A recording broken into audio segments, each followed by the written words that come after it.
Mavis Staples and Christmas vacations. Finally, I've been taught how to say toffee properly. Now I'm off to tell all my friends, as we all say it wrong, Katie in Northampton. I mean, I don't know, will it catch on? I love saying toffee.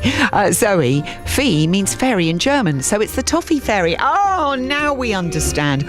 Also, do you remember the fabulous Sandy Toksvig sharing a fascinating fact about some of our favourite Christmas sweets in the box? Which did a survey in 2018, and they found that chocolate selections always have fewer of the ones that people actually like. What? So they asked about 1,000 people to name their favourite. The two most popular Quality Street chocolates are the purple ones and the green triangles, and these should appear by preference 11 times in the box, and they actually appear just 5 to 6 times. And it's the same with Heroes, Whispers, Twirls. No wonder this country's the way it is. James Acaster there, who, of course, is on the Science of Home Alone tonight. Do not miss that programme. On the way, possibly my favourite Batman, Christian Bale, talking about the pale blue eye. It's coming up after the headlines. On to with Tina. BBC News at 8:30, this is Tina de Healy. Hundreds of thousands of Argentinians have been celebrating in the streets of Buenos Aires after their country won the Football World Cup. They beat France on penalties in Qatar. Health unions have been urged to ensure there's enough cover when ambulance workers go on strike this week. Staff in England and Wales will walk out on Wednesday in a dispute about pay. More than 130 bus companies in England have agreed to offer single fares of no more than £2 between January and March next year. The government's funding the £60 million scheme as part of plans to help with the cost of living. A government advisor says schools should be required to teach anti-Semitism. Lord Mann has warned of what he calls the alarming growth of hatred against Jewish people. The weather, it will be mild but wet and windy for most. Highs of 14 Celsius in Edinburgh and London and 13 in Belfast and Cardiff. That's the BBC News. Are next at 9. Thank you, Tina. Here's Mike with the sport. Well, Zoe, that is it. After a 12-year build-up and 4 weeks of back-to-back football, the 2022 Qatar World Cup is over, and it ended with a final for the ages. We could just as easily be sitting here talking about a French victory this morning. Such were the fine margins yesterday. But in the end, the great Lionel Messi ensured the last tango in Doha was Argentine.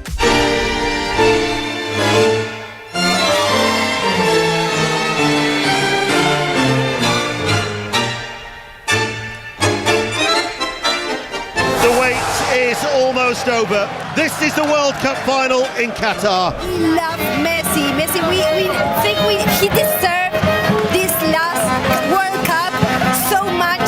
We're so happy for him. So happy. Argentina running rings around France, and Alvarez plays it forward, and McAllister hits it across, and Di Maria is there. 2-0 Argentina.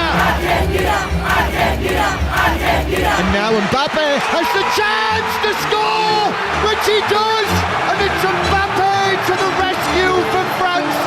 From nowhere, where has this come from?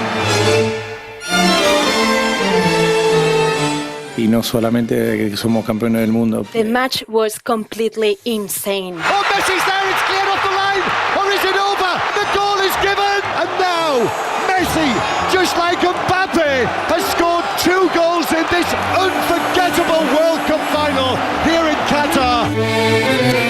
That is the best game of football I have ever seen, ever, undoubtedly. We are from Argentina. Te amo, Dibu, te amo. It's there.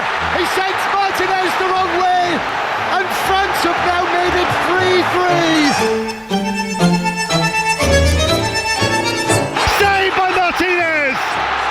Martinez with the heroics for Argentina. And he comes right-footed and scores. And Argentina have won the World Cup again. Argentina campeón del mundo. Argentina campeón. Argentina campeón del mundo. And he receives it, and he smiles, and he kisses it, and he cradles it, and now he takes little steps, little Lionel Messi steps, with the World Cup in his hands, and he walks into the centre of all of his younger muchachos, and he lifts the World Cup, and Argentina are the winners.